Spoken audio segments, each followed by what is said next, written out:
আমার দুইটা চাচাতো ভাই আছে, আর চাচাতো ভাইয়ের আবার দুইটা চাচাতো বোনও আছে। আমার বড় ভাবি হচ্ছে, বড় ভাবি আর ছোট ভাবি, দুইটা ভাবি, আর দুইটা চাচাতো বোন আছে। কি করেছে চাচাতো বোনগুলো, হচ্ছে ছোট ভাইয়ের বউকে বলেছে যে হচ্ছে তুমি বড় ভাইয়ের বউয়ের সাথে অত ভালো মিশবা না, কথাবার্তা বলবা না। আর চাচাতো ভাইও বলেছে যে তুমি হচ্ছে বড় ভাইয়ের বউয়ের সাথে মিশবা না, তুমি ভাব দেখাই ঘুরে বেড়াবে। আর আর আমার চাচি আর চাচা আছে দুনিয়ার শয়তানের ধাড়ি, তারাও কইছে বড়টার ছাওয়ালের সাথে ওর সাথে বেশি মিশার দরকার নেই, যেটুকু দরকার সেটুকু মিশবো, আর বেশি মিশিস নেই। কথা যেটুকু দেখা হলে কেমন আছেন শেষ, একই বাড়ির মধ্যে থাকে কেমন আছে শেষ। আর দুই চাচা তো বোন আছে এত হারামজাদি, দুইটা ফালতু মহিলা এসে না ওর সাথে মিশবো না, ওর সাথে মিশলে তুমি খারাপ হয়ে যাবা, ও এরকম করে, ও ওরকম করে, ওর চলাফেরা খারাপ। এই বেয়াদবের ধাড়ি, তোর বাপ মা যখন মরতে যাবে তখন কোন ভাইয়ের বউ দেখবে, তোরা শ্বশুর বাড়ির থেকে এসে দেখবি। আর দুই ভাইয়ের বউয়ের মধ্যে যে ঝগড়া বাঁধাই দিচ্ছিস, আর হারামজাদা তুই, তোকে মানুষ করেনি তোর বড় ভাই, তোকে জিনিস দেয়নি। আর এখানে ওদেরও দোষ নাই, এখানে দোষ হচ্ছে মেন হচ্ছে আমার চাচা চাচির।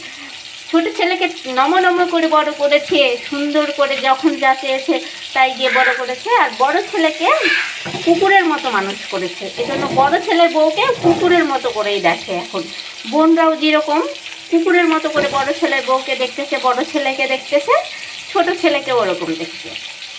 বাপ মা যদি ভালো হয়, যদি আমার চাচা চাচি ভালো হইতো, তাহলে এই দুই ভাইয়ের মধ্যে বিভাগটা হইতো না। আর চাচাতো বোনগুলো যদি ভালো হতো তাহলে দুই বইয়ের মধ্যে ঝগড়া বাঁধাইতো না।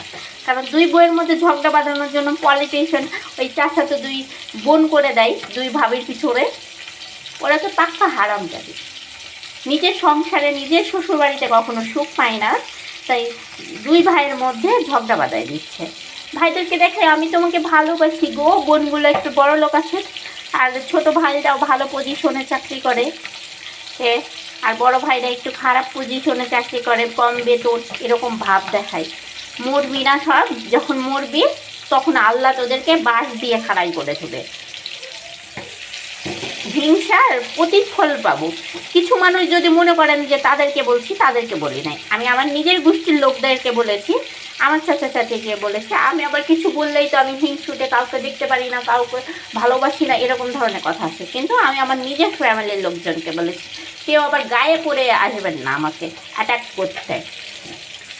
আর আমার কেমন মা বাপ, আমার চাচা চাচিদেরকেও আমি ভাবি এত নোংরা মন মানসিকতা বাচ্চা, যে নিজের দুইটা সন্তানের, দুইটা ছেলের বউ আর দুইটা মেয়ে, মেয়েদেরকে না হয় মেয়েরা আবার এসে ছেলের বউকে শিখায় যে তোমার বড় ভাবির সাথে মিশবা না, তুমি আমাদের সাথে মিশবা, আমাদের সাথে মিশবা, আমাদের সন্তানদের সাথে মিশবা।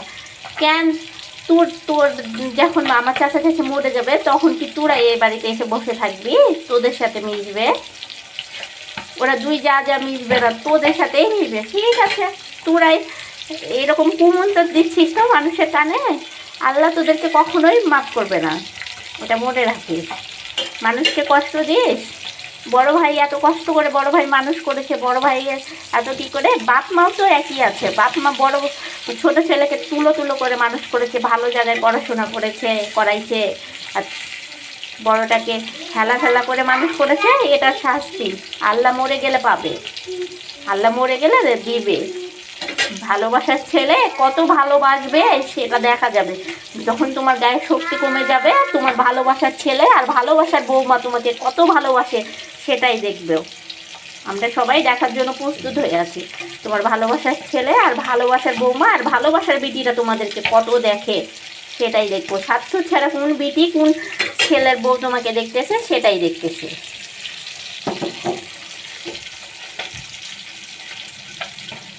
আমার বাপ মা অসুস্থ হলে আমার বাপ মাকেও কথা শোনায়, কেন আমার বাপ মাকে তোদের বাড়িতে খায় না পড়ে বিয়ে একদম।